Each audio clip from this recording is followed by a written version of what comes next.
Good. All right, welcome everyone. Thank you all so much for joining us for this special event in partnership with the 27th Annual Oxford Conference for the Book. We're here tonight with Angus Fletcher in conversation with the poet Maggie Smith for our latest signed nonfiction subscription pick, WONDERWORKS, the 25 most powerful inventions in the history of literature. Before they get started, I'm going to tell you a little bit about each of them.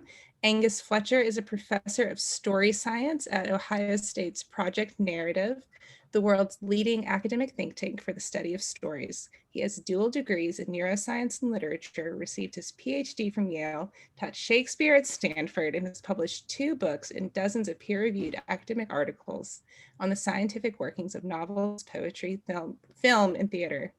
His research has been supported by the National Science Foundation, the Mellon Foundation, and the Academy of Motion Picture Arts and Sciences. He has done story consulting for projects for Sony, Disney, the BBC, Amazon, PBS, and Universal, and is the author/presenter of the Audible Great Courses Guide to Screenwriting. On to Maggie. Maggie is an award-winning author of several books of poetry, including Good Bones, Keep Moving, Lamp of the Body, and the List of Dangers. A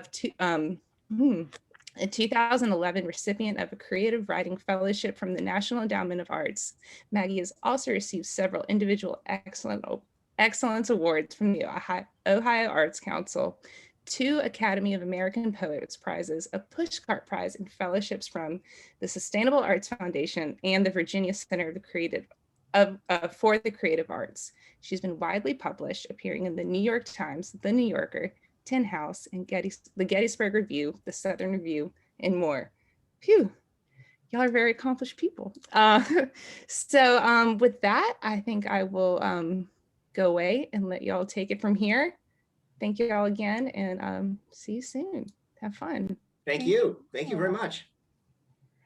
I know that people are going to be able to put questions into the Q&A, so I'll encourage you to do so. I have some of my own questions, and I think we're going to chat and try to keep it kind of casual and conversational, but if you do have questions, pop them in, and she'll come back at the end and make sure that you have your questions answered, which will probably be more interesting than my questions.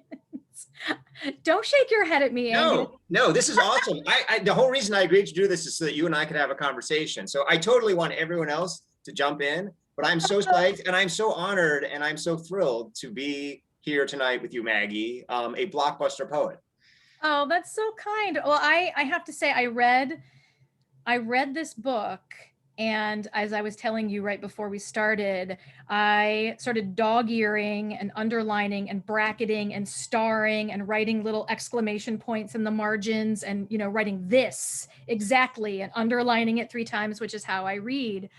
And then started texting images of the book with the buy link to people I knew from, everyone from social workers and counselors to other writers and professors of writing, because I found this book to be so completely, as I was saying earlier, inevitable and yet groundbreaking.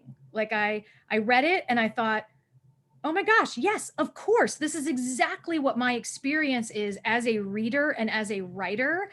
And yet I had no idea why I felt this way when reading and writing. Yeah, and that's really the point of the book, is to confirm for all of us this intuitive primary experience that we all have, reading our favorite poems, our favorite novels, watching our favorite TV shows. I mean, just first of all, the sense of joy and connection we feel, just the emotions that we feel, and the pop in our imaginations as we suddenly are empowered and transported to faraway places. I mean, that thing we all have as a kid when our parents and grandparents are reading us bedtime stories and we just feel our mind come alive. So just that really basic stuff. But then going beyond that into the fact that we've all felt literature heal us. I mean, how many times we've turned to literature in a moment of grief or a moment of loneliness or a moment of anxiety, even moments of trauma. And literature has helped alleviate that. And there's science behind that. That's not just our imagination. There is real science behind that. Science medicine shows, the literature can have these deeply therapeutic effects on the mind.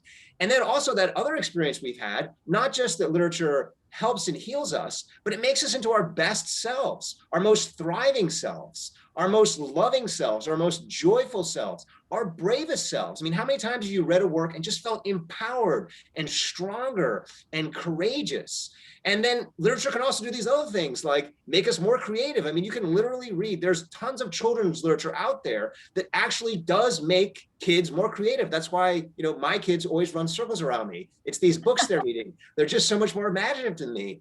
And, if you don't want that stuff, if you just want to be a kind of like problem solver and a rigorous thinker, literature has all that stuff too. It's just the most powerful technology that we've ever created, because it's a technology about getting more out of our own heads, getting more out of our own brains. And so really the purpose behind the book was simply to say, this thing that we all intuitively know about literature is true. There's science to back it. And the weird thing is that we live in a world now which doesn't acknowledge all these things, and instead tells us, no, other kinds of technology are much more powerful. And no, you should do these other things with your lives.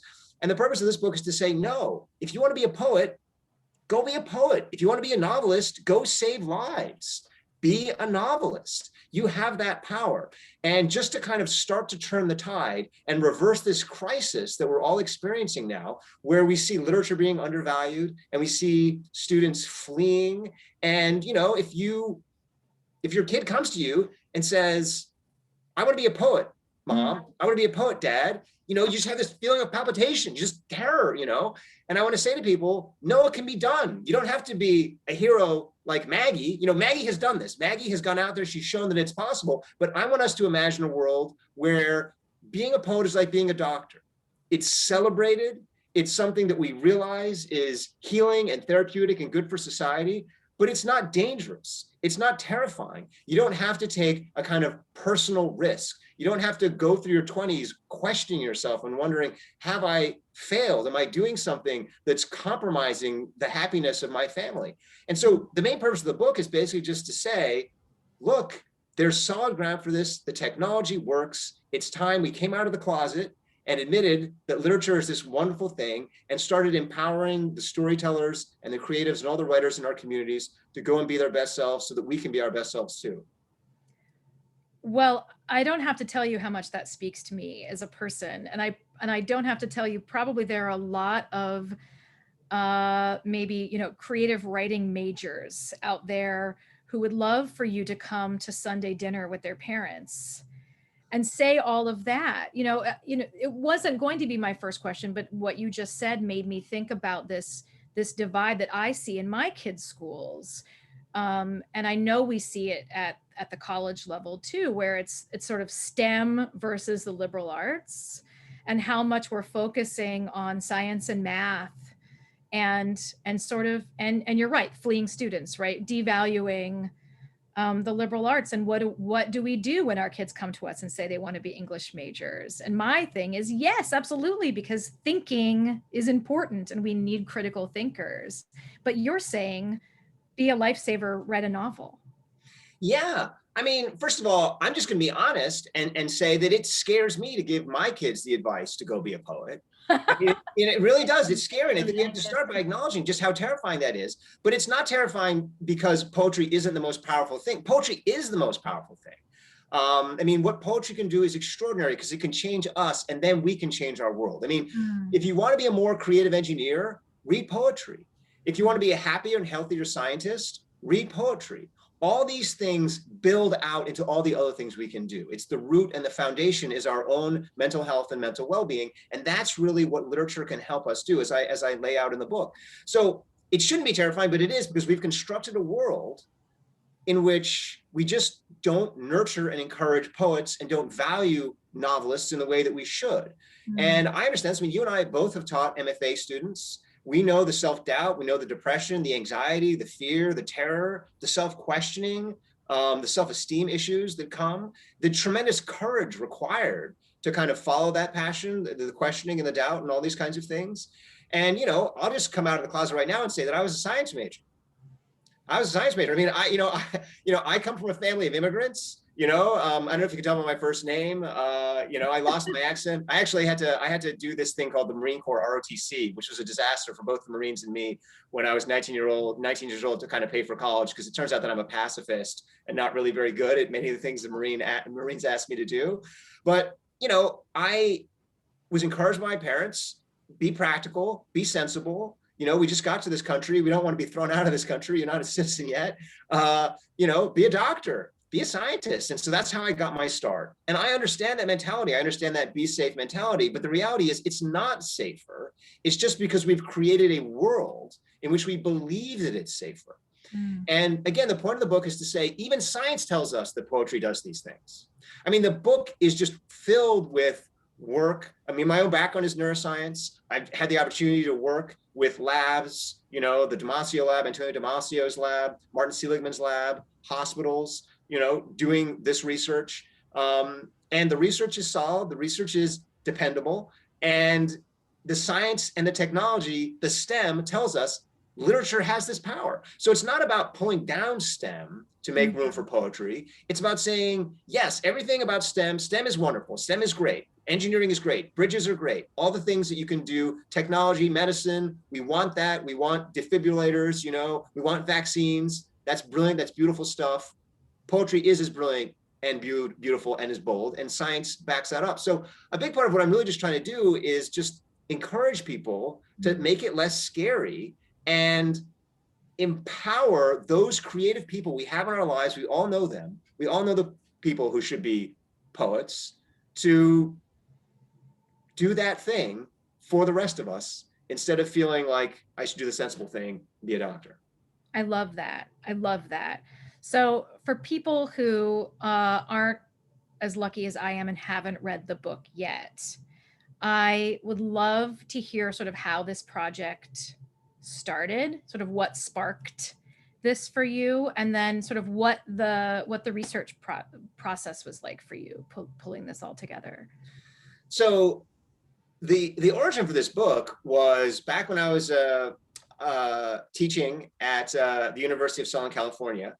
I got a phone call from someone called Peter Meineck, who had just gotten $1 million grant from the NEA to stage Greek tragedy for veterans. And they were going across the country and they were staging Greek tragedies for veterans. And Peter called me up. We didn't know each other. He said, "Hey, Angus, you've got a good classics background. You know a lot about medicine and therapy and whatnot. You kind of exist this interesting dual intersection. Do you want to come and witness one of these performances and maybe kind of speak a little bit to the veterans in attendance about the Greek tragedy and what's happening?" And so I said, okay, sure, this sounds interesting. But, when I actually got to the event, I started to have real doubts, because I started talking to the veterans and I was like, "Hey, so have you guys ever been to a Greek tragedy before?" And they're like, "No." I was like, "Well, have you ever read a Greek tragedy before?" They're like, "No." "Have you ever been to a play before?" "No." "Do you like literature?" "No, not particularly."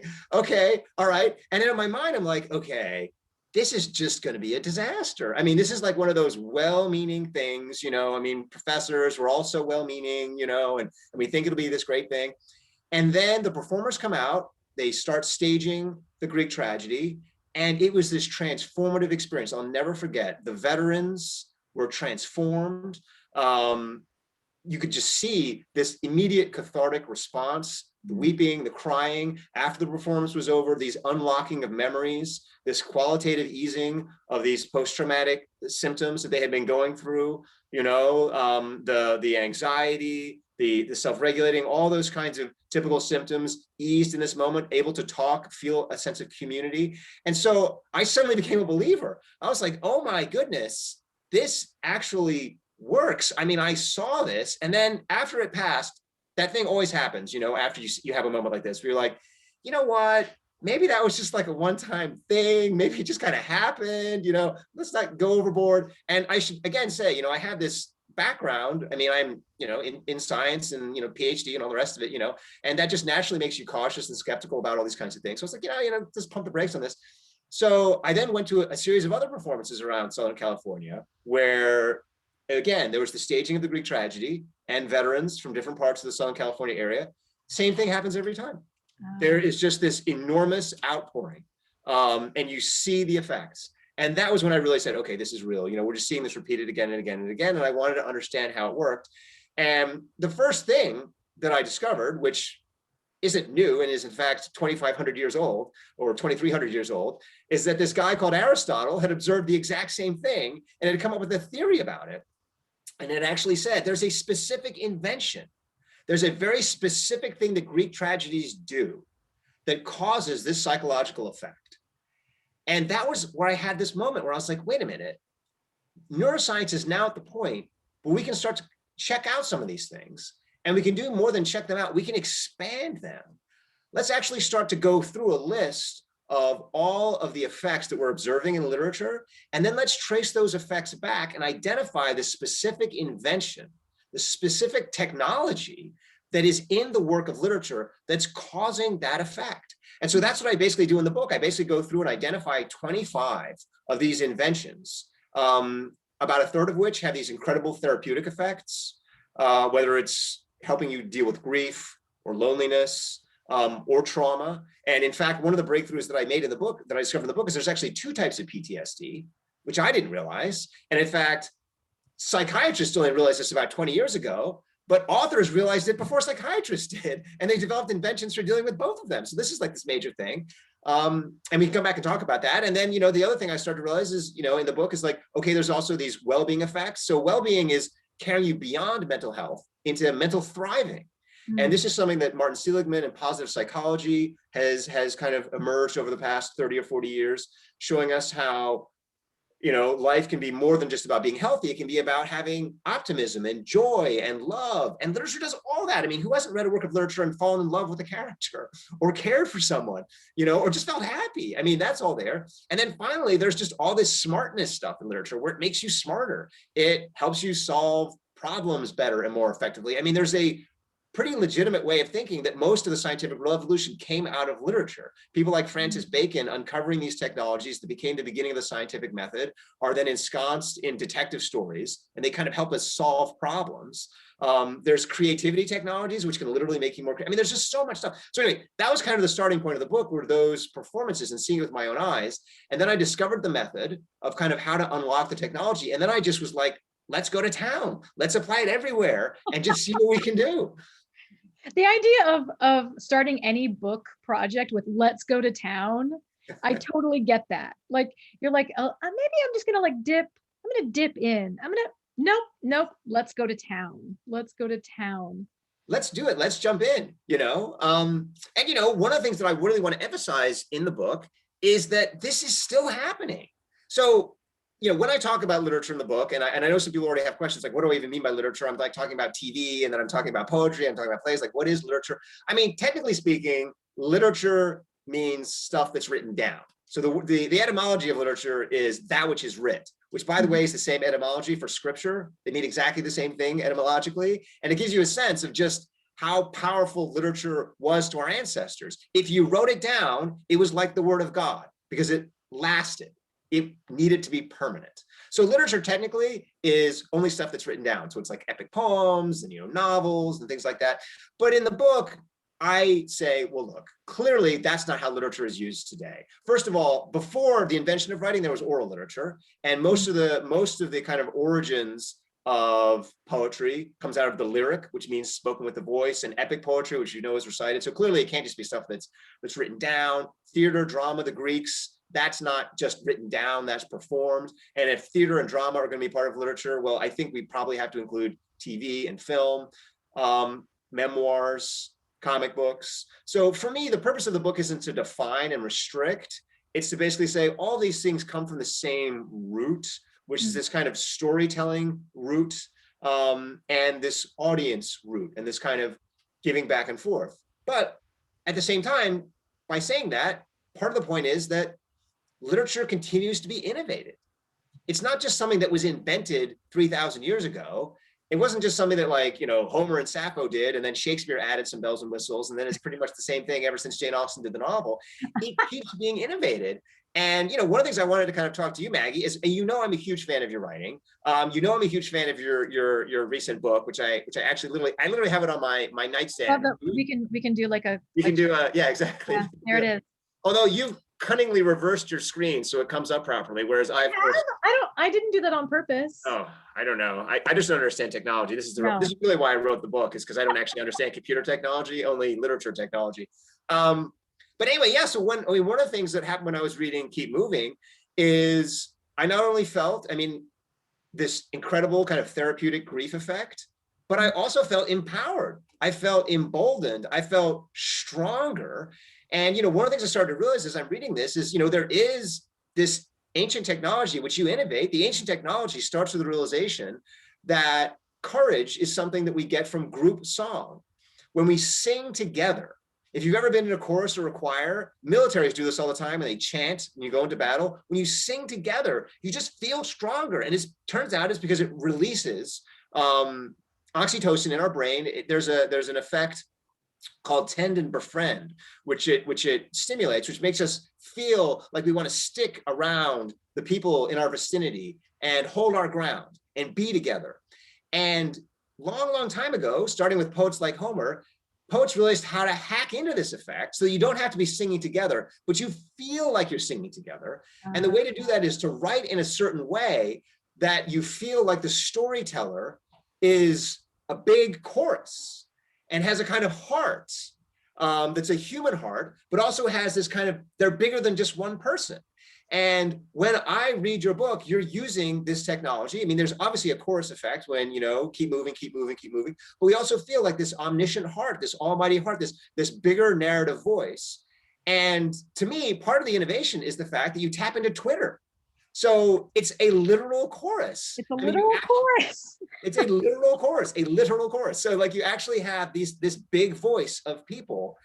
And so part of the point of the book is, poets keep finding new ways to innovate and to, find ways to take these basic things that we need, whether it's courage or love or empathy, figure out how to take these basic ways and then make them even more powerful. So it's not just recycling the same technologies over and over and over again. We're not all just living in the world of Homer and Sappho and Sophocles, This is actually totally new. And the invitation for, I hope, future poets, novelists, playwrights, screenwriters, memoirists, comic book authors out there is to say, not just that I want to move people, but I want to move them in a new way. I want to carry us forward. I want to make us bolder. I want to make us, love more than the old poetry did. And that opportunity is there because literature is innovative.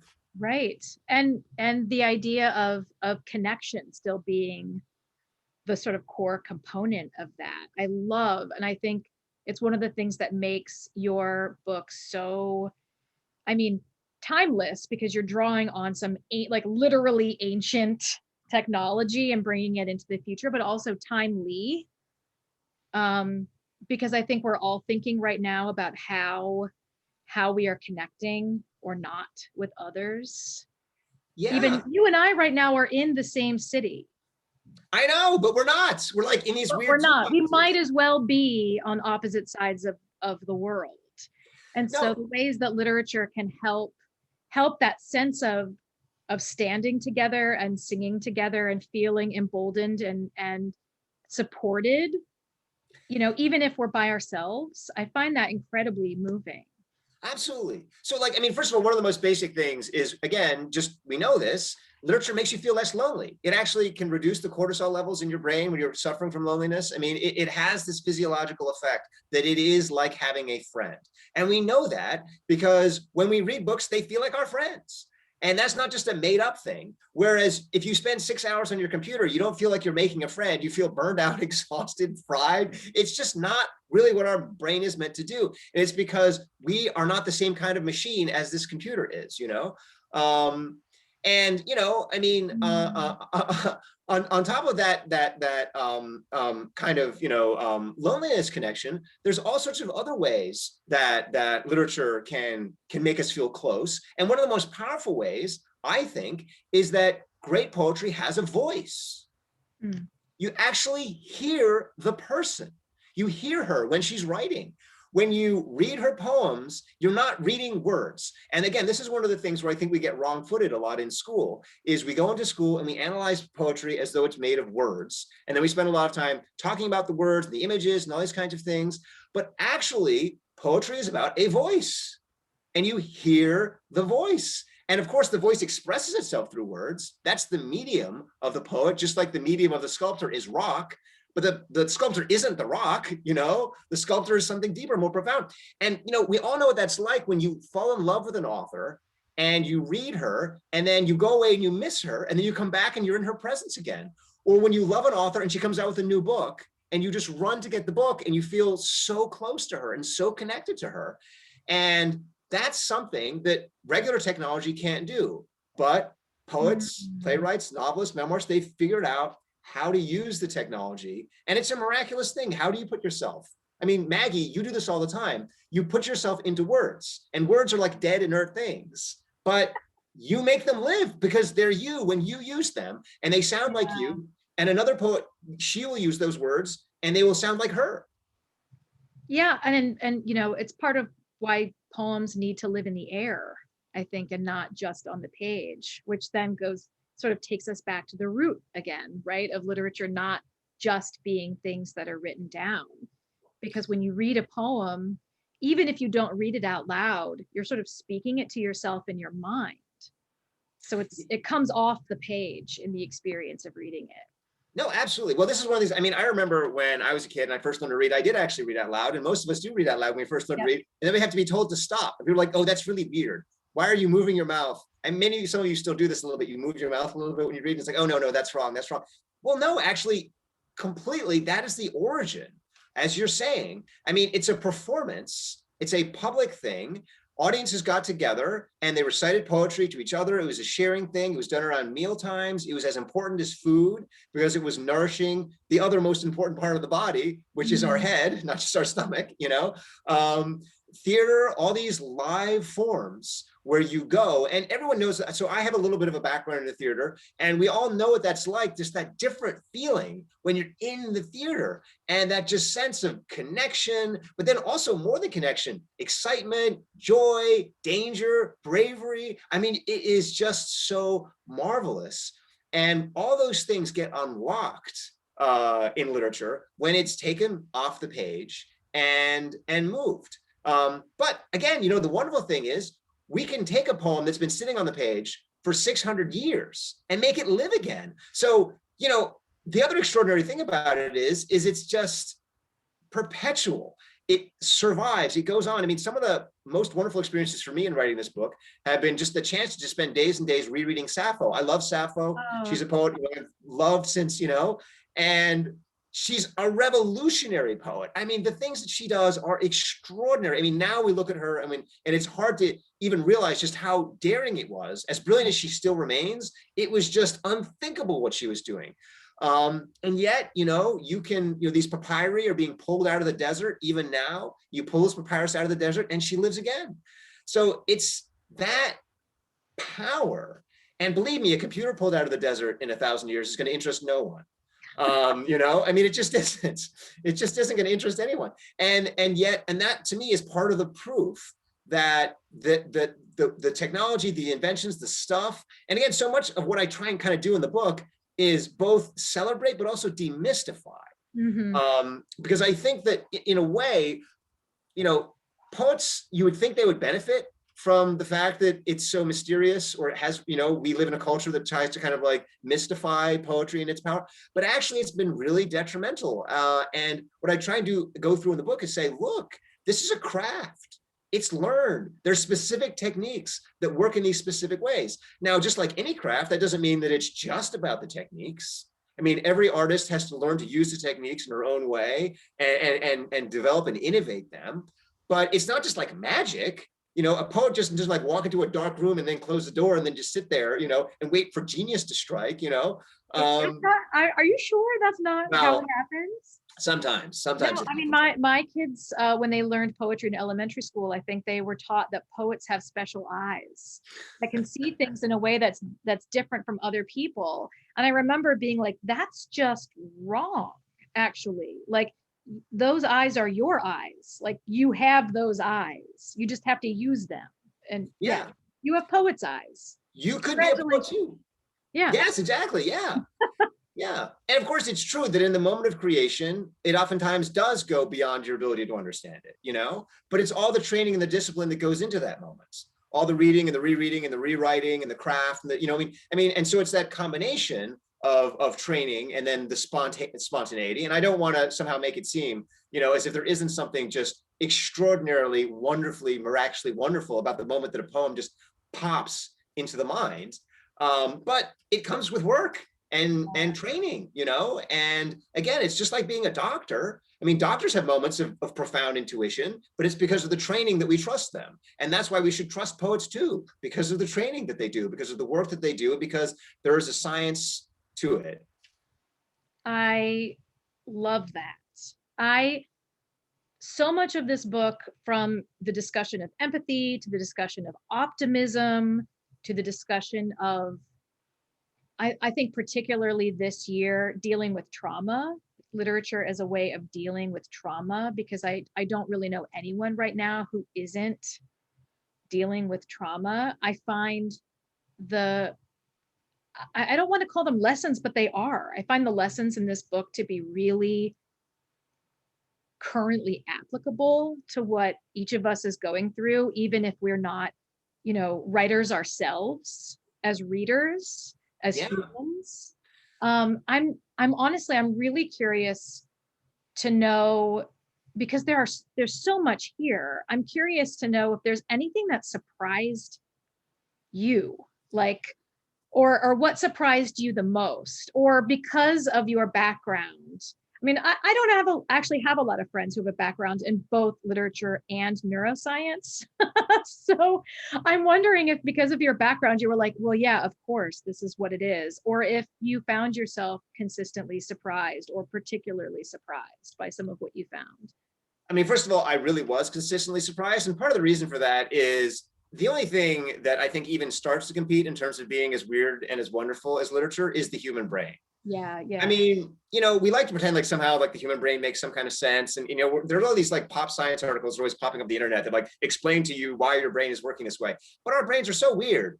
They're so weird and so strange and so wonderful. And part of what's so wonderful about them is they have these capacities of imagination that just defy logic, you know, and we just have this courage and this empathy and all these things which just seem so counterintuitive. Like, why would we care so much about other lives? Why would we be so brave in the face of danger? Why would we love so hard when it hurts? You know, how do we create like all these things? But the human brain does that, which is why it's wonderful. And so no amount of training in neuroscience is ever going to kind of prepare you for anything, because the brain is just like an ocean of mysteries and surprises and wonders.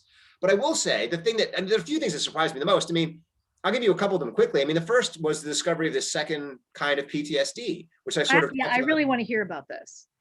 And this is a way where I think hopefully a short example of how the book can be useful is because, you know, I always thought that the trauma was one thing. And so I thought if you had trauma, then, you know, basically there was some regimen that everyone should undergo to help, you know, to help alleviate and kind of start to work through and process that trauma. But it turns out that's completely not true. There are at least two different types of PTSD. I say at least because we may discover more. And the two are completely opposite in their neural mechanism. And if you treat people who have one for the other, it is going to make things worse, or at the very least, you know, have no good value at all. And so the basic difference is that essentially at the center of our brains are our emotions. And, you know, our fear, our joy, our love, all these things kind of exist right deep in the center of the core of our brains. And then at the front of our brains, we have a brake that kind of slows those emotions down. And it's like, whoa, calm down, not so much, not so much. And what happens in the traditional type of PTSD, which affects about 60% of people who have PTSD and is more common among, for example, veterans, is that brake fails. Mm-hmm. And so your emotions are just kind of uncontrolled. And you have anxiety, or you have flashbacks, or you have runaway fear. And the therapy in that case is to slowly strengthen the brake and kind of, and literature, again, it does that, Greek tragedy, and there's many other modern works of tragedy, many modern works of fiction, which I talk about in the book, which can help you slowly strengthen that brake so that you start to kind of work through and kind of process that trauma. But the other type of PTSD, PTSD2, type 2, is the opposite, in that instead of the brake failing, it locks on. And this is typically the case, for example, in situations of domestic abuse. If you suffer from chronic domestic abuse, you have to go into a household over and over and over again where you have to silence your own feelings. In order to sort of survive in that environment, you have to shut down on your fear, and you have to be like, I am not afraid. And that leads to dissociation, depersonalization, derealization, all these ways in which all of a sudden your life starts to seem less real.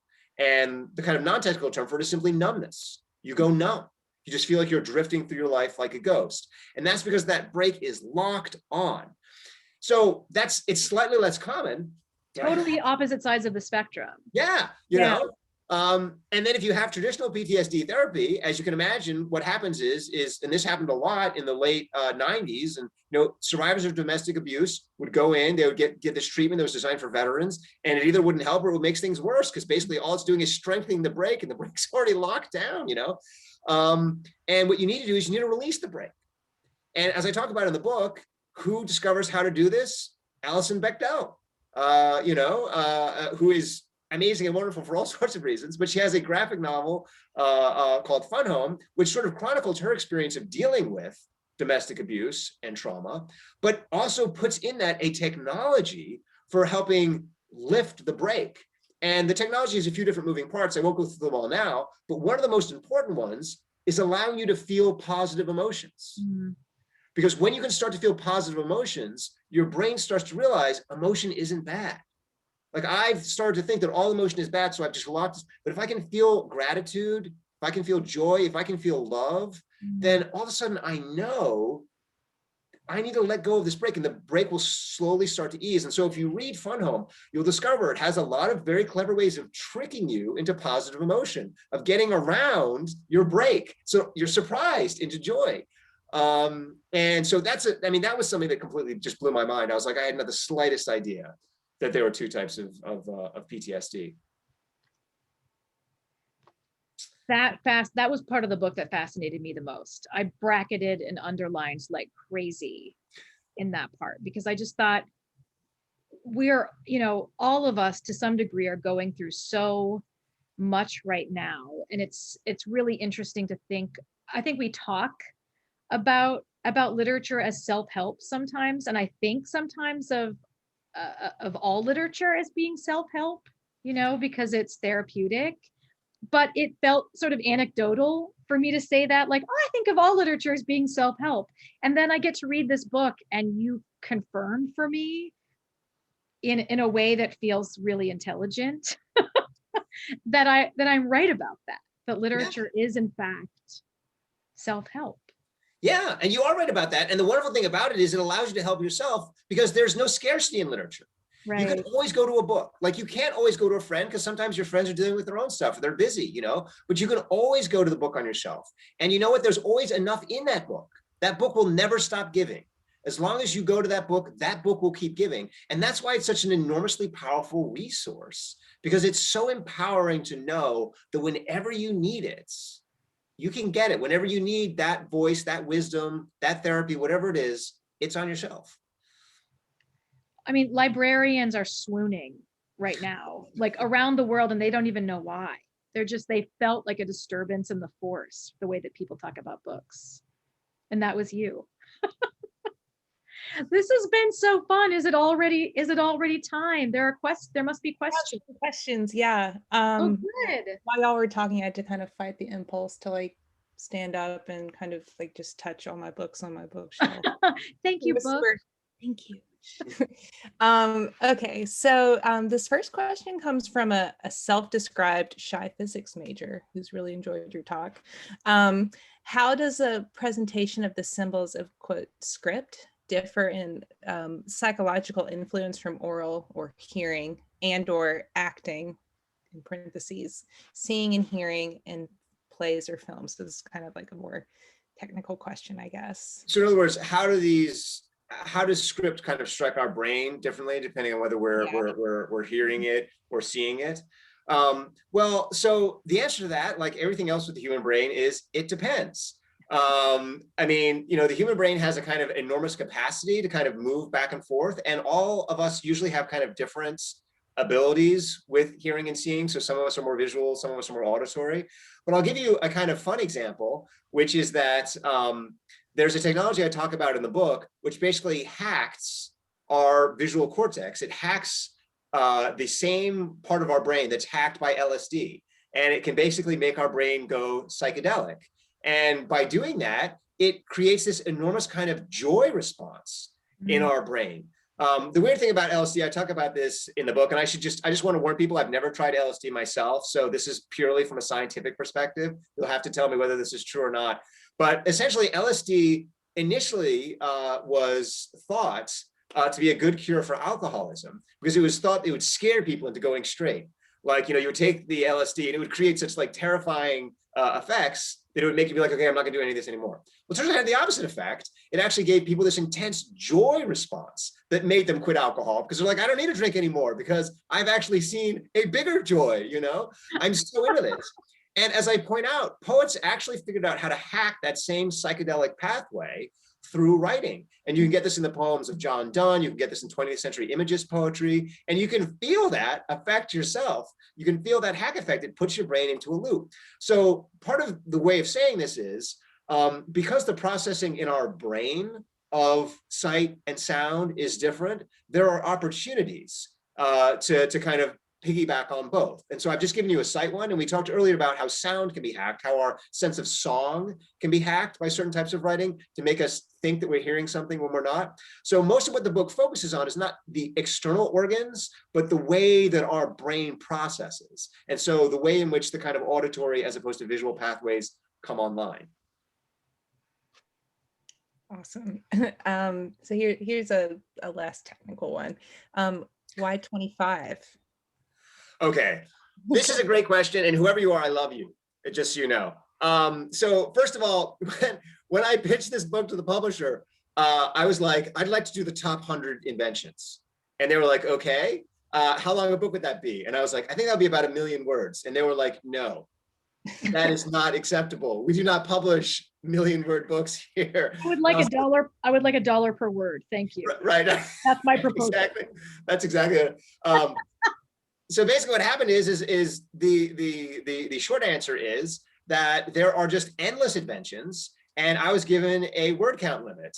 And so I thought to myself, all right, well, let's just go with 25 really big ones. And originally I just basically wanted to call the book 25 Empowering Inventions. I wanted to say empowering instead of powerful, but the publisher was like, no.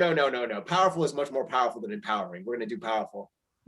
And they also said they have to be the most powerful. And I was like, well, I'm not really an authority on what's the most powerful, because that kind of depends on the audience. Like, you know, for someone who's not suffering from loneliness, this isn't going to be powerful at all, you know? And the publisher was like, no, the most powerful. So basically, it's completely arbitrary. And the point of the book is not to kind of like categorize and restrict and number and name. It's just to be like, there's so much out there. And 25 just seemed like a big number. And so I was like, that's big enough. Let's go with it. And I hope that someone out there writes a book that's like, Fletcher was wrong. There's actually 3,911 inventions, and I'm going to categorize them all, because that's really what I just want. I just want there to be more inventions, more discoveries, more celebration. Yeah.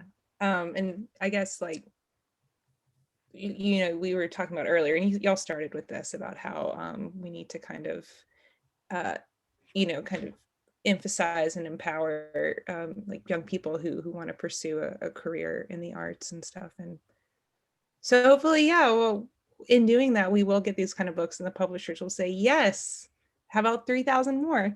So this is the first step. Thank you for that. And then, okay, so this last question comes from the owner of Square Books, Richard Howarth. He says, Angus, you are a terrific ambassador for books and reading, and would be a, all caps, great bookseller.